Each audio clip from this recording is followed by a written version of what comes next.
Good day to you everyone, my name is Whistler, and welcome back to another episode of my hardcore series. I hope you're all having a good day today. So, for today's episode, I plan on finishing the black hole behind me at long last.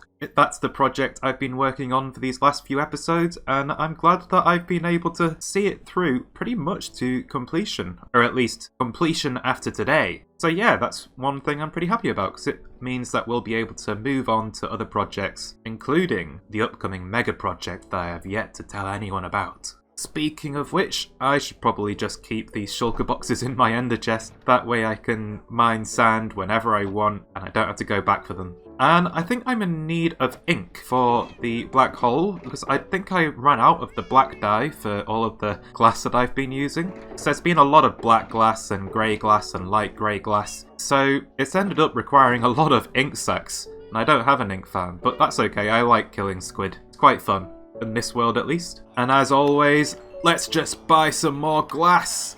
I need a lot of this for the future. I need a lot indeed. Let's just dump all of this in there. Or, well, I'll try to, I guess. Right, let's just put that chest there. You see, all of these double chests, they are full of glass, and it's not enough for what I want to do with them. Well, it's enough for the black hole project, but not enough for things in the future. It's like, I have a lot of glass plans in this world. But I do need ink sacs, so let's go on another squid killing spree. It should be easy enough to do, especially with my Riptide Trident. It's actually a lot of fun just to fly around over the ocean with it. But yeah, it's really quite simple. You just launch yourself up with the Trident in your offhand, and then dive bomb back down again, like so, into a nice pile of squid just here. And it doesn't really take that long for me to gather up a bunch of ink sacs. Like, despite not having an ink farm, this works pretty well. Right, I think that is probably going to be enough ink sacs for today, so let's just fly back home and we'll stick those into my dye chest that I've been using for the black hole. There we go. That should hopefully be enough. Oh, I'm sorry, little one. I'm sorry. Your time is over. Goodbye. Rest in peace. Right, so I'd quite like to speed up the process of mining sand at the moment. So I think instead of mining 12 shulker boxes of sand in an episode, I think I'll try to do more in this one. And I'll do that by separating each mining session. So I'll get 12 shulkers now, and we'll get another 12 shulkers later, equaling 24 shulkers in an episode, and that should speed up this process quite a bit. Now, I just remembered that I actually have a husk with a jack-o'-lantern on his head somewhere nearby here, and I'd prefer that he didn't wander around and fall into a lava pool or die to a cactus or something. So what I'm going to do is I'm just going to craft a boat, and we'll try and find him and just sit him in the boat, I guess. And then that way I don't have to worry about him being annoying and potentially dying or anything like that. Now, where is he? There he is. Hello, sir. Hello, pumpkin pal. How are you? Have a boat for life. I've got to do something with this guy. I need to capture him and take him back home like I have done with some of my other Halloween mobs, with some of the other pumpkin pals, but for now he can just stay there where he's not going to bother anyone. But yes, let's start mining this sand. I need another 12 shulkers of this stuff for the next upcoming mega project, and I'm still not telling you all what it is. So I hope you enjoyed that time lapse. Let's get straight into it.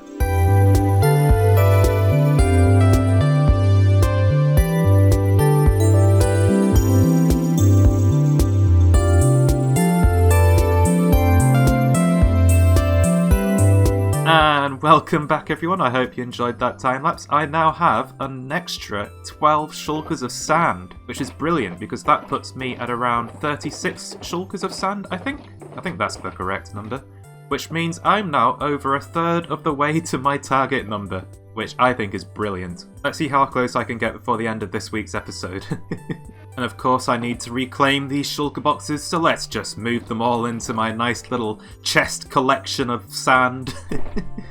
I'm going to have a lot of double chests here by the time I'm through with it. 50 or so double chests of sand. It's a lot for a project, I'll tell you that. And there we go, I've finally transferred all of this sand, so now I'm free to move on. For now at least. Pretty much all of these double chests are full with sand though, as you can see. But it isn't enough. It's only a fraction of what I need. I need more. And of course, my shovels have been absolutely trashed by that sand session, so let's just fix them up a little bit. And of course, this is an excellent excuse to buy more glass. Now, I think I've gotten all of the glass I need and the end rods that I need for the black hole, and as well as all of the dyes. So let's just fly on over to the black hole and we'll start with finishing that project. So the thing that I have left to do with it is I need to create that ring system that I've gotten on the vertical axis, and I need to recreate it on the horizontal axis, because that is going to be what makes it look like the black hole has like an accretion disk, and the gravity, the sheer gravity is like light warping this accretion disk to make it look a little bit crazy. And it's supposed to look like the one from Interstellar, and I hope that I'm able to make it turn out well. But yeah, let's get started with that time lapse. I hope you enjoy. Let's go.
And welcome back, everyone. I think I've done it. I've recreated it. I've got Gargantua in my world. That's a very close view of my face, sorry. But yeah, as you can see, I've got a nice black hole there. I've smoothed out the corners between each axis of the rings, and that, I think, has allowed the build to increase its light warping effect, I guess. Although, with all black hole projects, there is always going to be perspectives that are better than others, because, well, you can't warp light in all directions. It's Minecraft isn't meant for this, okay?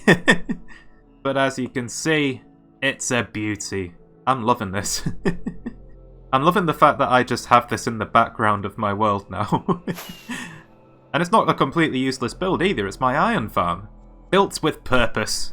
Now, I'd quite like to see like all of the different types of shaders with it, so let's get some blocks and pillar up a little bit closer to the black hole itself, because I think from beneath is probably the best angle. So let's go around, somewhere around here will do, I think. Oh yes, that's good.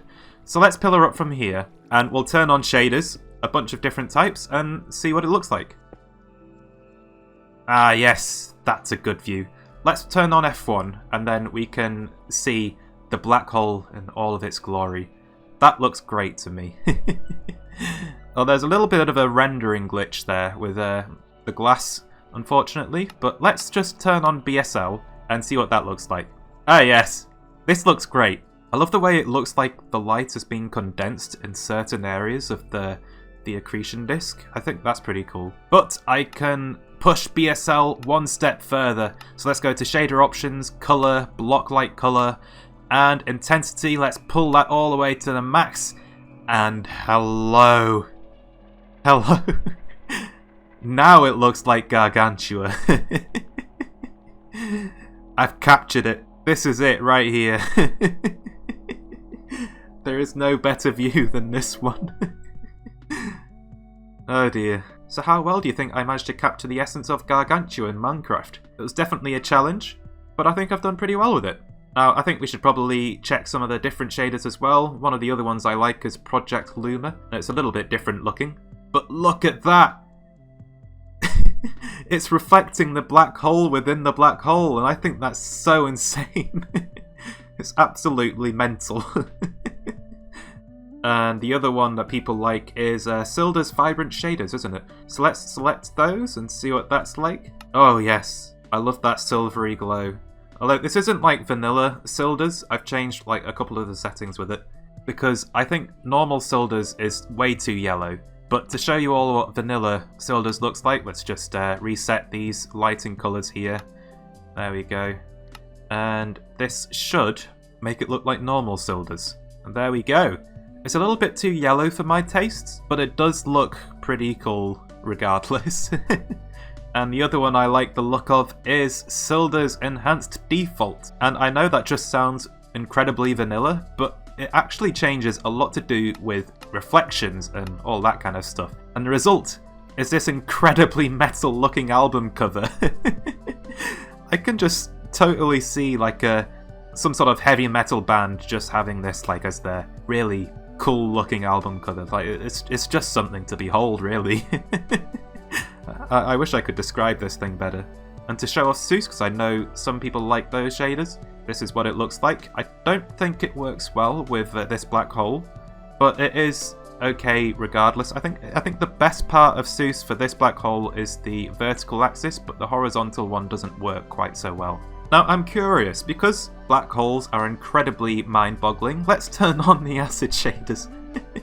Let's see what it looks like with those. This is probably the closest I'm going to get to light warping, like, actually in Minecraft. But as you can see, it just looks incredibly gloopy. It's like it's in the middle of the ocean or something. It's just like some sort of jellyfish just sort of floating around, being carried by the currents of the ocean. It's pretty cool. It is pretty wonky, though. It's definitely an interesting view. But enough of that shaders talk. Let's go back down again. I have other things to do. Now, I've noticed that there are mobs spawning around in my base again, and I can't help but realise I've probably not mob-proofed this thing as thoroughly as I had before with the torches, so let's fix that problem, I guess. Like, I did not like that skeleton being there. Like, what if it's a creeper next time and it blows me up?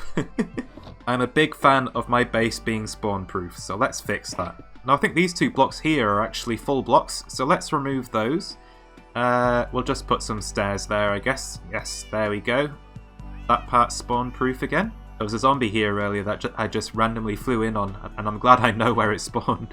Right, and that skeleton I think probably spawned on this little mountain that I've constructed here. So let's get some more natural-looking stone, I guess. And we'll try and see where the blocks that skeleton spawned on. Ah, I found the incriminating block.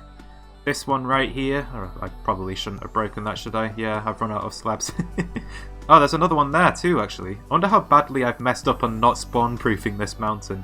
I think I should probably go around the whole thing and just make sure it's all up to scratch, all up to code. You know what I mean. The last thing I'll have in my world is my base killing me. Yeah, I'm glad I've done this check because I've been finding blocks around the whole rim of this mountain. At least I'll be a little bit safer now.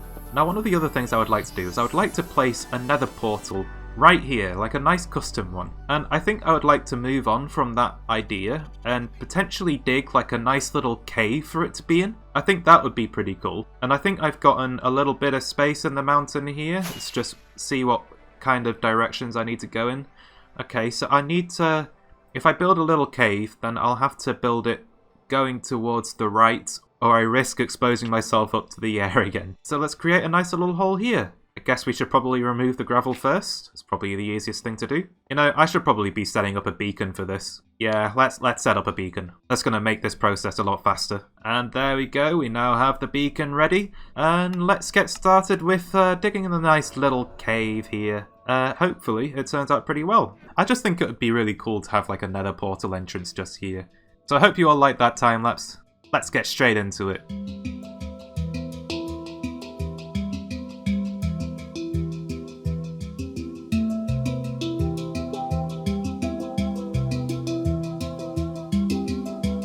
And welcome back everyone. I'm cutting that time-lapse short because I've just realised I think I would like to do a much bigger project than what I was about to do just then. Just digging this hole here just made me realise that really I would like a big nether portal underground, and to just have like this big open cave and all that sort of nonsense. And it was proving to suddenly be a rather large mega project to do with this episode, so I think unfortunately I'll leave it for next time, or else I'll run out of time for this week.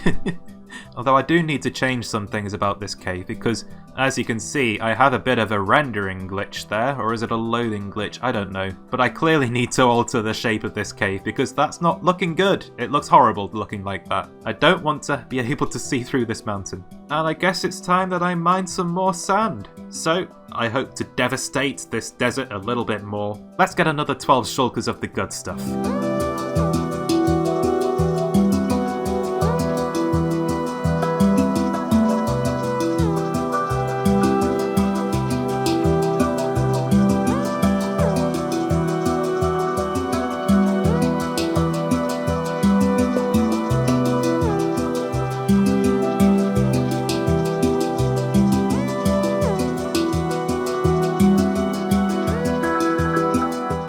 Welcome back everyone.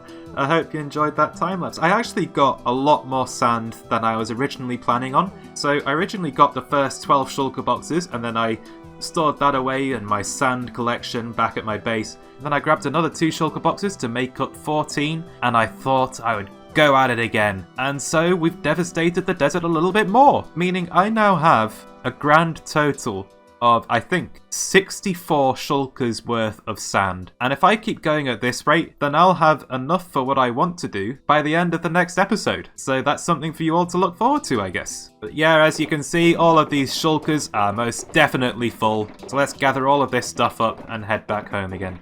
Oh dear, I appear to be creating a bit of a chest wall for the sand here. But yeah, let's just do this nice and painful transfer between the shulkers and the chests here. And there we go, I've just finished doing that. But yeah, as you can all see, I've gotten a ton of sand here in all of these double chests. Like, all of these are full. I think there should be around 32 of them.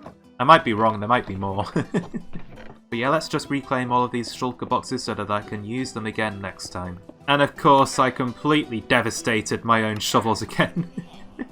But that's okay, because once again, it's an excuse to buy glass. Excellent. Now I am definitely beginning to pile up on all of the chests that I have here. I'm fairly certain I'm beginning to build my own glass chest monster. And that probably goes for the sand as well. The sand wall is the sand chest monster. But today is a day of celebration. And why is that? Well, today is actually the 3rd of March. And why is that important? Well, that actually is a very important date for this world, because 1 year ago to the day I started this world. It is now day 1524, exactly 1 year later, and I'm just happy to have been able to survive for this long. And I just wanted to say thank you everyone for choosing to watch this series, because I don't feel like there's that many of you, but the fact that you're all still here after a year, it does mean a lot to me. Thank you very much. So, I believe a little celebration is in order. This villager just here, he can sell me cake. So, let's just buy one of those. Excellent. I can celebrate the world's birthday. Oh great, now I have to think of a place to place this thing. I should probably try to make myself hungry as well, or I won't be able to eat it. Let's just do a little bit of jumping, like, oh, do some stretches. You know what, let's try and damage myself. I think maybe throwing an ender pearl will do the job. Oh, yep, there we go, that did the job. Excellent. So let's just put this glass, let's have it here, at the entrance to this villager trading hall. And there we go. Look at this sugary goodness. I'm looking forward to this. Oh, how tasty! That was a good piece of cake. You know, I'm beginning to wonder if I should have put this somewhere else. I'm not sure if it's going to be in the way of my elevator. Now, I asked you all for suggestions for naming the sheep in my sheep farm, and I'm glad to say that I got a whole bunch of them. So, let's just get my toolbox, get an anvil. Yeah, that's that one, that damaged anvil. I wonder how long this will last. How many names will I get to finish before this breaks? So, the names that have been suggested to me are Mr. Lemuel Wolliver, Mary's Lamb, Enemy. Oh, there goes the anvil. I'd only managed to name 3 of them. It's alright though, I've got a whole stack of them. Right, the next one is Shepherd, cow, pig, duck, and finally Barlinder. Thank you everyone for suggesting the names for the sheep in my sheep farm. I'll be sure to get right on that right now. Now one of the names did need to be given to a very particular sheep. It's this blue one right here. And yeah, this sheep here is supposed to be called Enemy. Now, I'm quite glad that I've gotten such easy access to all of these sheep with the glass here. I just remove the top and then in goes the name tag. It's a really simple process. So yeah, thank you for those name suggestions. Now, if any of you happen to have any more that you would like to give, just leave them down in the comments down below. Make it something funny. I would like to see some good funny names from you all. I'm afraid I'm going to have to make that the end of the episode though. So, if you enjoyed, be sure to leave a like. And if you enjoy my content, then why not subscribe? And I'll be glad to have you around. I'm sure you'll make good company. But on that note, bye! Thanks for watching.